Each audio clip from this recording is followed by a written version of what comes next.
Masih menyimak perbincangan kami di kesempatan pagi hari ini, mengapa optimisme itu sulit. Buat Anda sendiri, optimisme itu susah atau mudah? Anda bisa kasih pengalaman kalau buat Anda merasa bahwa saya selalu mudah optimis, ya silakan Anda juga boleh bagikan itu ya ke WhatsApp kami di 0812 11 12 959. Pak Arfan, tadi kita sudah bukain yang pertama nih, faktor Iya, yang membuat kenapa optimis itu susah karena kita cenderung fokusnya melihat kepada kesulitan. Faktor yang kedua apa nih Pak Arfan? Apakah lingkungan mempengaruhi atau apa? Silakan Pak Arfan. terima kasih banyak Mbak Ola. Ya. Faktor kedua adalah under value terhadap diri sendiri. Hmm, oke. Okay. Kita seringkali meremehkan kemampuan diri sendiri gitu. Dan sekali lagi sulit ya untuk melihat orang yang optimis atau pesimis gitu. Karena orang-orang yang pesimis itu selalu menyamar. Mm-mm. Orang-orang yang pesimis itu tahu bahwa uh, dia sangat berbahaya kalau kelihatan bahwa dia tuh pesimis. Jadi jangan percaya sama orang yang selalu kelihatannya semangat gitu ya, kelihatannya semangat, kelihatannya optimis, kelihatannya selalu cerah. Belum tentu. Itu semua pencitraan gitu. Karena Mm-mm. memang yang diterima di masyarakat itu adalah optimis. Orang yang optimis itu yang diterima di masyarakat, yang disayang sama atasan. Jadi semua orang akan berusaha kelihatan optimis.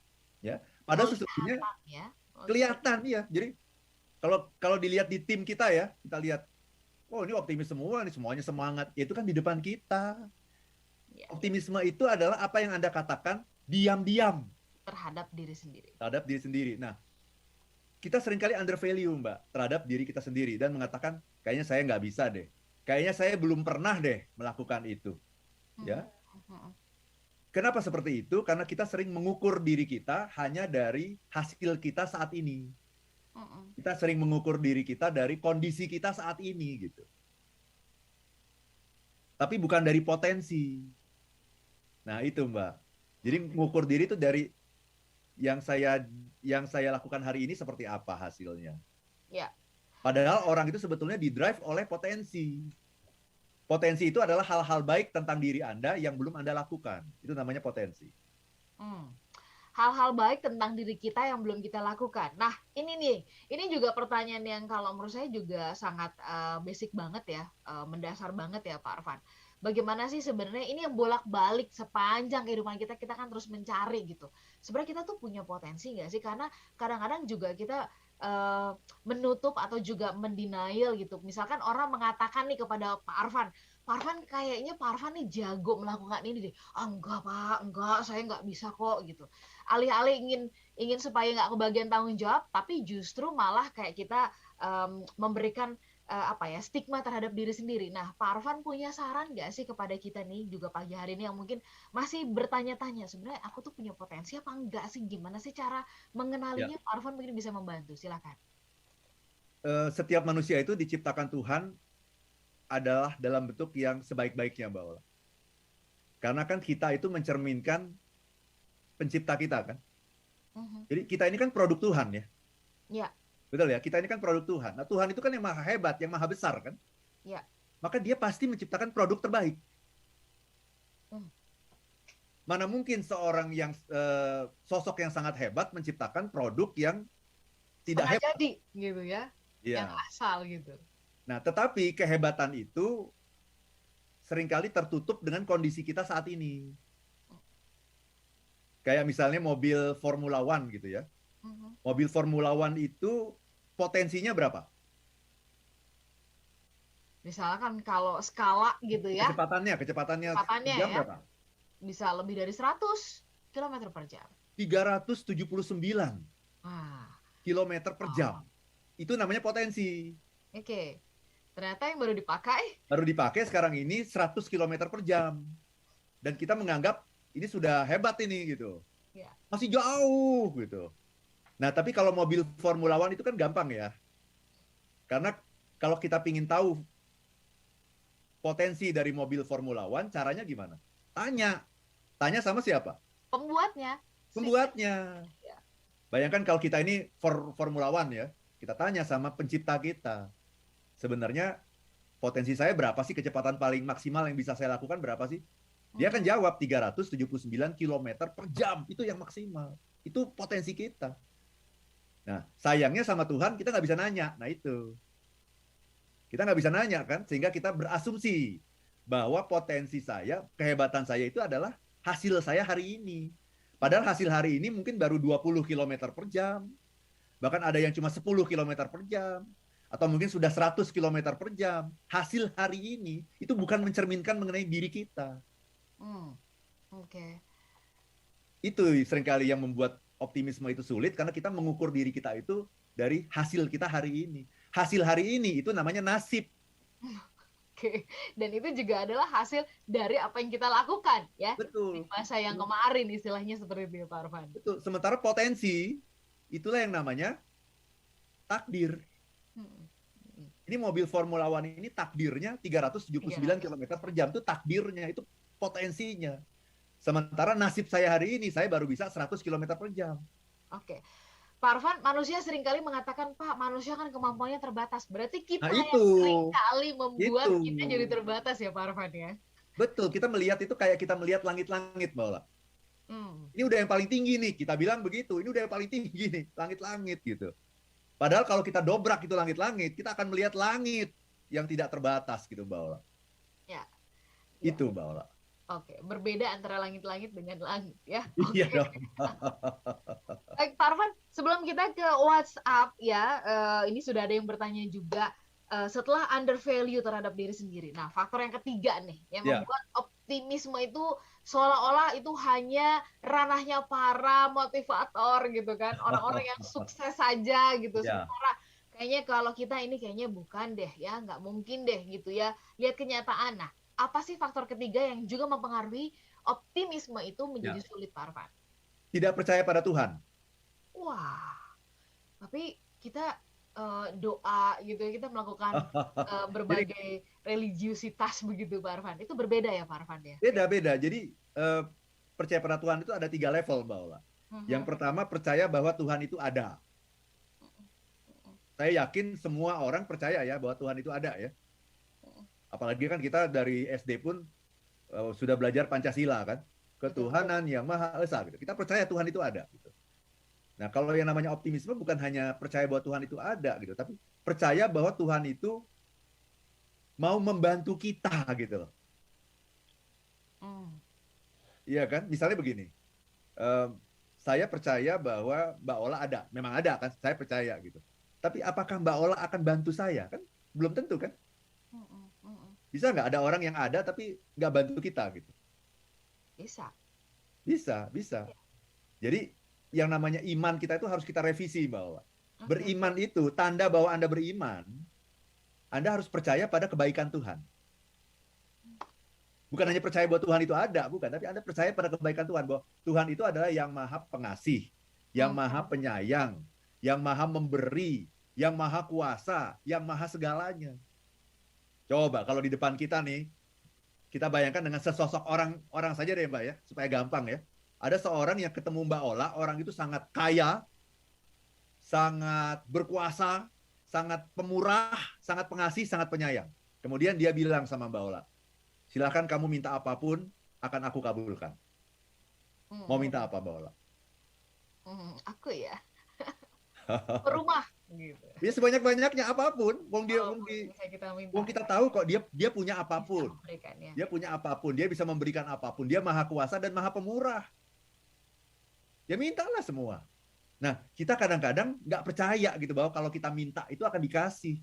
Kita percaya Tuhan itu ada. Percaya itu, saya melihat ada langit, bumi, galaksi, planet, alam semesta. Saya percaya itu pasti ada yang membuat.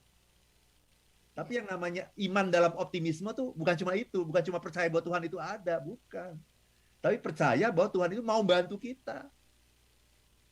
Itu Mbak Ola. Banyak sekali orang yang percaya bahwa Tuhan itu ada, tapi tidak yakin bahwa Tuhan akan membantunya.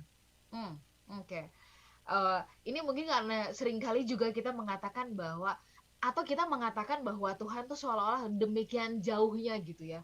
Dan Betul, betul. ini hanya milik orang-orang yang orang-orang tertentu saja, dan saya nggak termasuk orang di dalamnya. Kita seringkali mencap atau menjudge itu kepada diri kita ya Pak Arfan. Ya seperti kayak kita melihat raja gitu ya, raja gitu. Sementara saya kan hanya orang kecil gitu ya. Raja itu Ya. kan urusannya banyak gitu. Apa dia mau mikirin saya kan gitu. Siapa sih saya dibandingkan dengan raja itu? Dia kan urusannya banyak sekali gitu. Mm-mm. Saya kenal dia aja enggak gitu. Nah ini nih Mbak Ola nih. Saya tahu bahwa raja itu ada, tahu kan? Mm-mm. Ada. Tapi raja itu belum tentu kenal sama saya gitu. Mm-mm. Kalaupun dia kenal sama saya, belum tentu dia mau mengabulkan apa yang saya minta. Nah, itu yang seringkali, keimanan yang seperti itu yang seringkali ada pada diri kita. Percaya bahwa Tuhan itu ada, tapi nggak yakin bahwa Tuhan tuh mau bantu kita. Mm. Itu Di harus satu direvisi berarti yang namanya keimanan itu. Oke. Ini pagi ini adalah panggilan-panggilan kepada kita semuanya mengaku kita beriman gitu ya. Iya. Berarti levelnya itu baru level permukaan sekali tuh. Kalau cuma percaya Tuhan ada tuh baru permukaan. Mm-mm. Yang namanya saya percaya sama Mbak Ola Mm-mm. adalah saya percaya kalau saya punya kesulitan, tentunya yang terkait dengan acara kita ya gitu ya, Iya, bukan iya, yang lain-lain ya. iya. Kalau saya punya kesulitan terkait dengan acara kita, saya percaya bahwa Mbak Ola pasti akan membantu dan mau bekerja sama dengan saya untuk mencari solusi. Kan begitu kan? Iya, Itu kan iya. namanya trust yang levelnya tertinggi kan. Kalau saya hanya percaya bahwa Mbak Ola ada di Smart FM, tapi saya tidak percaya bahwa Mbak Ola akan bantu, itu berarti tingkat kepercayaan saya sama Mbak Ola itu kan sangat di permukaan. Oke. Itu Mbak Pas. Ola, yang namanya keimanan. Ya. Berarti keimanan itu adalah ya ini tanda bahwa kita yakin bahkan untuk sesuatu yang kita belum lihat secara kasat mata tapi kita yakin bahwa itu bisa diberikan gitu ya, bisa dilakukan oleh Tuhan begitu. Kita Iya, nggak bisa ngelihat Tuhan gitu kan, betul. tetapi keyakinan bahwa Ia sanggup melakukan jauh dari apa yang kita bisa lihat itu yang disebut dengan keimanan ya Pak Arfan. Iya, kalau kita sudah bisa lihat, ya itu sudah tidak butuh keimanan Ya, lagi. itu namanya Ya, bukan keimanan ya Pak Arfan. keimanan itu yang justru nggak bisa dilihat. Ya, Percaya nggak gitu? Yang namanya ya, percaya kan ketika kita belum lihat kan? ya benar, Saya benar. nggak gitu. Itu Mbak Ola, itu namanya keimanan betul. Baik, Pak Arfan kita sambung nanti di satu sesi yang terakhir ya. Faktor yang keempat ini apa begitu ya? Nah kemudian apakah pesimis gitu kan? Ini kan pesimis lawan dari optimis. Optimis seringkali dianggap sebagai lawan dari pesimis. Nah sebenarnya eh, ya artinya kalau pesimis ini adalah sesuatu yang ada gitu ya, apakah dia selalu negatif atau sebenarnya pesimis ini adalah sebagai cara untuk kita didorong untuk menjadi lebih optimis Pak Arfan. Kita bahas ini nanti di Ya. satu sesi yang terakhir Smart Listener. Silakan buat Anda yang punya pertanyaan atau juga memberikan tanggapan. Kami akan bacakan beberapa yang sudah masuk melalui WhatsApp dan juga kemudian melalui pesan yang lainnya. Kami jadi sesaat untuk satu sesi yang terakhir. Yang bergabung bersama dengan kami, saya ingin menjumpai ada Rifrov di Bogor. Terima kasih sudah bergabung di pagi hari ini. Selamat pagi Pak Arfan. Kata-kata nggak mungkin itu kalau menurut Rifrov di Bogor ya, itu bentuk naluri alamiah jiwa kita bukan sih Pak Arfan? Itu adalah alarm gitu ya supaya kita lebih hati-hati, waspada ya dalam masalah yang sedang kita geluti. Jadi supaya dari sisi hasil nantinya tidak mengecewakan. Mungkin Pak Arfan bisa memberikan tanggapan, silakan. Nggak mungkin, itu bukan alarm. Yang namanya alarm itu adalah hati-hati. Kalau dalam pikiran Anda mengatakan hati-hati gitu. Tapi orang yang hati-hati itu, yang mengatakan hati-hati itu adalah orang yang yakin bahwa dia akan berhasil. Gitu Mbak. Jadi hati-hati itu adalah alarm untuk ini kayaknya saya bakal berhasil nih, tapi hati-hati, yang ngomongnya harus yang benar nih. Saya bikin konsep dulu, saya mau ngomong apa. Itu kan namanya hati-hati gitu. Beda dengan ragu-ragu ya, gitu. Tahu nggak bedanya Mbak Ola, hati-hati dengan ragu-ragu? Kalau hati-hati optimis tapi kemudian berhitung ada kalkulasi. Sementara kalau ragu-ragu bahkan tidak punya keyakinan untuk melakukan. Jadi kalaupun melakukan itu kayak terpaksa ya sudah kayak job desk lah gitu. Oh, Sudah SOP saja begitu. betul. Jadi gini Mbak Ola, orang yang hati-hati tahu bahwa dia di jalan yang benar. Oke. Tahu dia, ini benar nih, saya pasti bisa dapat nih. Tapi ngomongnya harus hati-hati ya, ini agak sensitif nih gitu. Ngomongnya hati-hati, diatur. Kalau salah-salah ngomong nanti bisa berbalik gitu ya. Tapi saya tahu, saya di jalan yang benar. Itu orang yang hati-hati. Orang yang ragu-ragu, bahkan dia nggak tahu apa yang dia lakukan itu benar apa salah. Dia nggak tahu Mbak Ola. Itu ragu-ragu gitu. Jadi kita seringkali nggak bisa membedakan nih. Misalnya kita punya tim leader ya, kita punya tim leader di kantor, kita bilang dia membahasakan dirinya, saya ini hati-hati gitu. Jadi Ya. dia tuh kalau mengambil action tuh nggak cepat misalnya gitu ya. Kemudian ketika ditanya lagi sama timnya, kenapa sih actionnya kok lama? Karena saya hati-hati. Nah, tolong teman-teman harus bisa membedakan hati-hati sama ragu-ragu. Sama ragu-ragu ya. Kalau hati-hati itu bagus. Hati-hati adalah orang yang berada di jalan yang benar, itu hati-hati. Tapi ragu-ragu, dia bahkan nggak tahu yang dia lakukan itu benar atau salah. Dan bahaya sekali kalau kita punya pemimpin yang peragu, itu bahaya sekali. Nah, yang namanya alarm itu adalah hati-hati. Tapi kalau tadi nggak mungkin, kalimat nggak mungkin itu bukan alarm, Mbak Ola. Tapi itu adalah sabotase. Karena tidak ada yang tidak mungkin. Betul. Tidak ada yang tidak mungkin, apalagi kalau kita melibatkan kekuatan Tuhan di sana untuk membantu. Orang yang mengatakan tidak mungkin itu tidak percaya sama kekuatan Tuhan. Dan kemudian seringkali kan dalam prakteknya ya Pak Arfan, kita ingin 99% itu bagiannya keajaiban yang dilakukan oleh Tuhan dan 1% kita gitu ya. Kebalik, mestinya 99% kita gitu ya. Punya Tuhan. Benar. Nah, tapi kita suka membalik dan itu yang membuat kita seringkali jadi pesimis gitu kan. Karena kita seperti ingin mengambil alih wilayah Tuhan dan wilayah kita serahkan sama Tuhan. Pak Arfan. Ya, poin yang keempat Pak Arfan. Keempat itu adalah kenapa optimisme itu sulit? Karena kita pernah memiliki pengalaman gagal. Trauma gitu, jadi trauma. Oke. Pengalaman gagal. Padahal sebetulnya yang mesti kita katakan kepada diri sendiri ketika kita gagal itu gunakan kalimat saya belum berhasil. Karena kata-kata belum itu mengarahkan pikiran kita untuk mencapai. Saya pergi ke kantor, kemudian ditelepon sama atasan, kamu lagi di mana? Saya belum sampai, saya bilang gitu. Saya belum sampai kantor. Berarti ketika kita menggunakan kata belum, bawah sadar kita itu mendorong kita untuk mencapai. Tapi jangan katakan kita gagal gitu. Kalau kita belum mencapai itu ya karena kita belum mengerahkan kemampuan terbaik kita gitu Mbak Ola. Dan mestinya kalau Anda mengalami kegagalan itu mestinya kita berterima kasih kan karena itu adalah sebuah pengalaman baru bagi kita gitu bahwa dengan kecepatan seperti itu, dengan kecepatan 30 km per jam, kita tidak bisa mencapai jarak yang harus ditempuh dalam kurun waktu tertentu. Berarti sebetulnya kegagalan itu adalah sebuah informasi, gitu ya.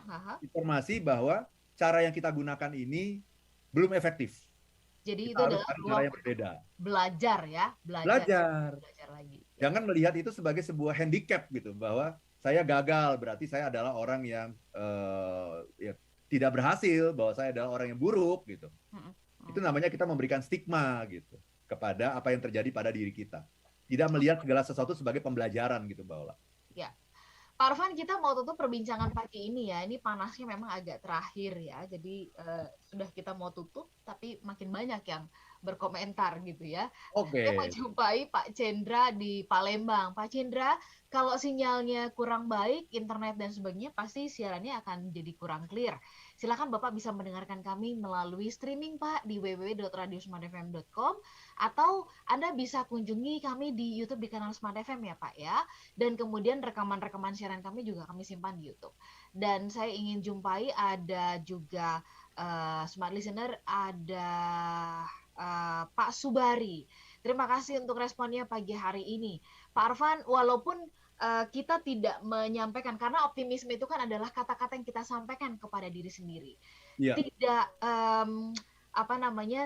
mungkin dari sisi kata-kata tidak perlu kita ucapkan. Nah, bagaimana supaya ini bisa terasa optimisme itu? Itu kan sebuah energi yang bisa kita tularkan. Pak Arfan punya saran buat kita semuanya supaya meskipun ini bukan diucapkan ya tetapi dilakukan. Nah, ini bagaimana supaya paripurna energinya mengalir ke semua tim, ke semua orang yang ada di sekitar kita. Silakan Pak Arfan. Terima kasih banyak, Mbak Ola. Optimisme itu harus diucapkan.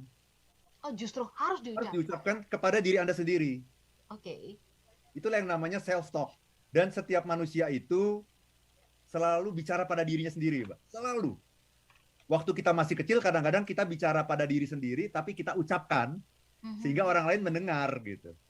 Nah sekarang setelah kita dewasa, kita tidak pernah mengucapkan apa yang kita katakan pada diri sendiri kan. Betul. Tapi bukan berarti kita tidak bicara pada diri sendiri. Optimisme itu harus kita katakan, Mbak. Harus. Ya. Pada diri sendiri. Kamu yakin, Van. Kamu yakinlah. Kamu pasti bisa. Kamu pernah menghadapi kesulitan yang lebih daripada ini. Kamu pasti bisa. Nah, gitu kan. Jadi kita tuh menasehati diri kita sendiri gitu. Karena yang paling penting mendengarkan nasihat kita itu adalah diri kita sendiri. Itu Mbak Ola. Jadi optimisme itu sesuatu yang Anda katakan pada diri sendiri secara diam-diam. Bukan yang Anda katakan pada orang lain. Itu semuanya pencitraan. Semuanya SOP itu. Oke. Itu Mbak. Baik. Pak Arfan, kita sangat berterima kasih pagi hari ini ya untuk semua smart listener yang sedang menyaksikan kami melalui YouTube di kanal Smart FM. Hati-hati kalau Anda sedang berkendara. Dan kita akhiri perbincangan ini, mudah-mudahan ini bisa memberikan suntikan, menguatkan kita ya untuk mengubah barangkali ya sudut pandang kita melihat segala sesuatu yang saat ini mungkin kita meragukan kemampuan kita. Betul. Baik Pak Arfan, kita harus tutup perbincangannya. Minggu depan kita jumpa kembali. Sehat-sehat untuk smart listener, tetap jaga prokes ya, karena kasus COVID di Jakarta naik lagi. Jadi yakinkan kita bahwa kita bisa melewati ini bersama-sama, tetapi tetap juga harus waspada. Kami pamit, sehat-sehat untuk Anda semuanya. Saya Yola Nurlija. Dan saya Arfan Pradiansyah. If you Be happy now. now.